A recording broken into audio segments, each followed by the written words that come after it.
Welcome to the 700 Club. Israel has taken out another key Hamas terrorist. He led one of the major attacks last year on October 7th, and he was an employee of the United Nations Relief and Works Agency. Well, the news comes as Israel is pushing ahead in its war against Hezbollah in the north. Chris Mitchell brings us the story from Jerusalem. Israel's top general believes the IDF can win its war against Hezbollah in Lebanon and bring Israelis home after being driven out by Hezbollah rocket attacks. In the north, there is a possibility of achieving a decisive outcome. We have thoroughly dismantled Hezbollah's senior command structure. Israel is keeping up its strikes in Beirut, where their jets blew up Hezbollah weapons manufacturing and storage sites. And ground troops found another extensive tunnel system loaded with weapons, which elite Hezbollah forces were expected to use to launch an October 7th-style invasion of nearby Israeli locations. The IDF wiped out the tunnels and the structures above, which were also jammed with Hezbollah weapons. Israeli forces are displaying some of the 3,200 explosives and 2,500 anti-tank missiles and other deadly weapons they've captured from Hezbollah. The IDF's top military spokesman says all this shows why Israel had to defend itself by invading Lebanon and waging this war on Hezbollah, to protect itself from another massive terrorist attack like October 7th. The amount of weapons we found confirms the importance of the ground activity of our forces to remove the threat to the northern settlements. But the IDF suffered one of its worst days of losses in Lebanon, with 5 soldiers killed Thursday and quite a number wounded, seen here being evacuated to Israeli hospitals. In Gaza, the IDF says it's eliminated a Hamas commander who on October 7th led the attack on a bomb shelter that killed 16 Israelis, with 4 others captured, including Israeli-American Hirsch Goldberg-Polin, who was later executed. The IDF said this Hamas terrorist, Mohammed Abu Itawi, was an employee of the United Nations Relief and Works Agency, which UNRWA itself has now confirmed. Mohammed Abu Itawi commanded the attack on the bomb shelter in Re'im, where young people fleeing the Nova Music Festival were taking cover. Iranians are showing their deep links with Hezbollah, protesting the deaths of Hezbollah's top leaders from Israeli airstrikes and chanting death to Israel. The head of Iran's Islamic Revolutionary Guard says the U.S. anti-missile defense system that America has recently placed in Israel won't be enough to protect the Jewish state. Major General Hussein Salami said if Israel starts attacking Iran, you cannot win this conflict. We will destroy you. Israel reportedly delayed a strike on Iran after a U.S. intelligence leak of Israel's attack plans, according to the Times newspaper in Britain. Actual targets weren't leaked, but those are likely to include missile-launching sites, since they pose Iran's main threat to Israel. Chris Mitchell, CBN News, Jerusalem. Well, recently on The View, Vice President Harris was famously asked, would she change anything over the past years of the Biden administration? And she famously replied, I can't think of a thing. Well, here's something to think about. In the first week of the Biden administration, they reinstated the funding from the United States to UNRWA, the UN Relief Works Agency, that is now quite clearly employing Hamas terrorists, including one of the main architects of the October 7th massacre in Israel. Well, how about that one? Would you change that one? Would you take Hamas funding away so that U.S. taxpayers don't have terrorists on the payroll?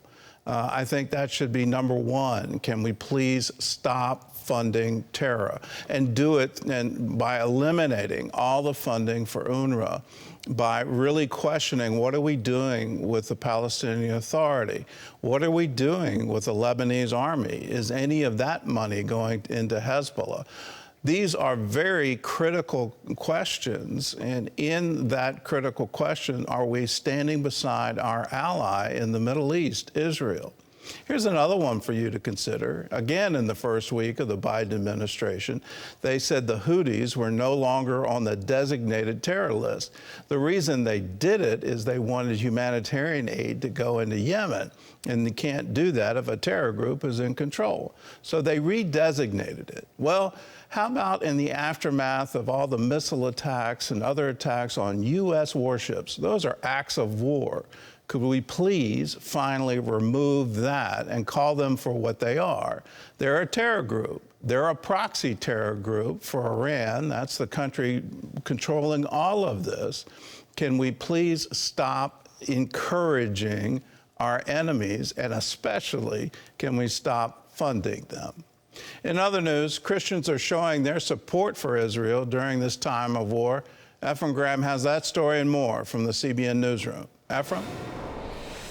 Gordon, Christians traveled to Jerusalem in a show of unity during this year's celebration of the biblical Feast of Tabernacles. CBN Middle East correspondent Julie Stahl has that story.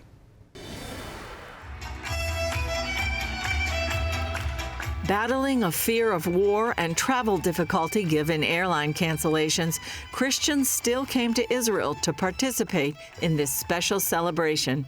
They toured southern Israeli communities ravaged during the October 7th attack, heard from an IDF soldier, and on the fifth night of the feast, President Isaac Herzog welcomed them at the Tower of David Museum in Jerusalem. In this time of so much grief, your gathering here says clearly and loudly, there is an answer to hatred. There is an answer to brutality. There is an answer to evil. Despite the war, more than 500 Christians from some 50 nations have come to Israel to stand with the Jewish people and say, you're not alone. It's the largest solidarity mission to Israel since the war began on October 7th last year, and it's a Christian solidarity mission. David Parsons of the International Christian Embassy, Jerusalem, tells CBN News the Christian message is clear. We want to tell the people of Israel that all these charges of genocide against them, all the accusations and people trying to shame them or anyone who supports them, and we're going to stand here beside them, knowing they are fighting a just war in a moral way. The ICEJ has held these annual celebrations since 1980, with thousands attending each year.